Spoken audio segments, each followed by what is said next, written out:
আজকে সবার মুখেই পানি চলে আসবে। খাবার টেবিলে যদি এমন একটা রেসিপি থাকে তাহলে কেউ আর অন্য কোনো তরকারি খাবে না। এতটা মজার হয় যে একবার খেলে বারবার খেতে ইচ্ছে করে। প্রথমেই আমি কিছু লাউ পাতা বেছে ধুয়ে একটা রান্নার প্যানে নিয়ে নিয়েছি। এখন বেশ বড় সাইজের 2টা টাকি মাছ নিয়ে নিয়েছি। কাঁচামরিচ দিয়ে দিচ্ছি 8-10টা, তবে মরিচটা পছন্দ মতো দিলেই হবে। একটা বড় সাইজের রসুন খোসা ছাড়িয়ে দিয়ে দিয়েছি। 2টা পেঁয়াজ দিয়ে দিয়েছি একটু মোটা করে কেটে। লবণ দিয়ে দিয়েছি 1 চা চামচ, হলুদ গুঁড়া দিয়ে দিয়েছি আধা চা চামচ। এখন আবারও কিছু লাউ পাতা দিয়ে সব কিছু খুব সুন্দরভাবে ঢেকে দিচ্ছি। সামান্য একটু পানি দিয়ে দিচ্ছি যাতে খুব ভালোভাবে সব কিছু সেদ্ধ হয়ে যায়। এখন ঢাকনা দিয়ে ঢেকে অপেক্ষা করব 5 মিনিট। 5 মিনিট পর দেখে বোঝা যাচ্ছে শাকটা একটু নেতিয়ে গিয়েছে, তার মানে বেশ কিছুটাই সেদ্ধ হয়ে গিয়েছে। এখন কিছুক্ষণ নাড়াচাড়া করে এইভাবে একটু আলতোভাবে ছাড়িয়ে দিচ্ছি। মাছটা খুব ভালোভাবে সেদ্ধ হয়নি, এই জন্য আমি আবারও ঢেকে রেখে দিব 5 মিনিট। 5 মিনিট পর আবারও ঢাকনা খুলে মাছটাকে উল্টিয়ে দিব যাতে 2টা সাইডই খুব সুন্দরভাবে সেদ্ধ হয়ে যায়। আসলে আমি একটু বড় সাইজের টাকি মাছ নিয়েছি, তবে একটু ছোট ছোট সাইজের টাকি মাছটাও নেওয়া যাবে, সেক্ষেত্রেও একই টেস্ট হবে। টাকি মাছের বদলে এখানে শোল মাছ কিংবা চ্যাং মাছও কিন্তু নেওয়া যায়। এছাড়া অন্য কোনো মাছ নিলে টেস্টটা কিন্তু ভিন্ন চলে আসবে। তো সব কিছু সিদ্ধ হয়ে গিয়েছে, এখন আমি একটা সাইডে রেখে দিলাম ঠান্ডা হওয়ার জন্য। তো বেশ কিছুটা ঠান্ডা হয়ে গিয়েছে, আমি এখন একটা শিলপাটাতে নিয়ে নিচ্ছি। মাছগুলো খুব সুন্দরভাবে বেছে নিতে হবে।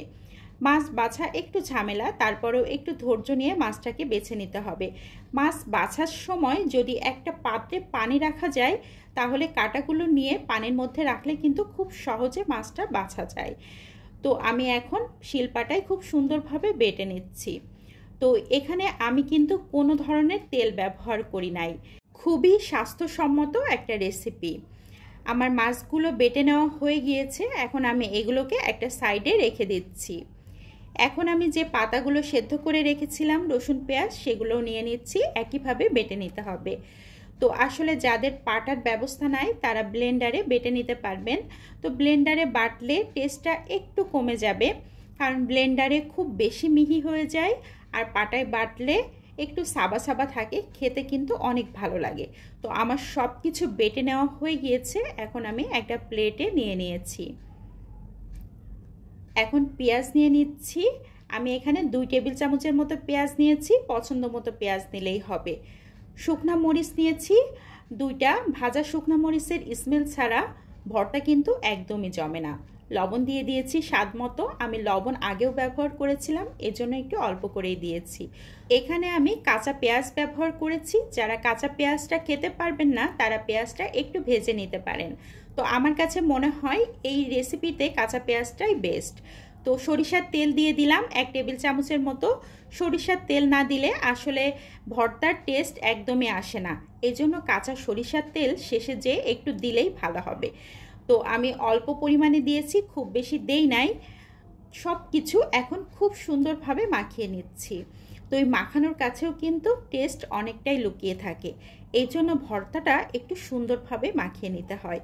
তো আমি সব কিছু খুব সুন্দরভাবে মাখিয়ে নিচ্ছি। এখন দরকার গরম গরম সাদা ভাত।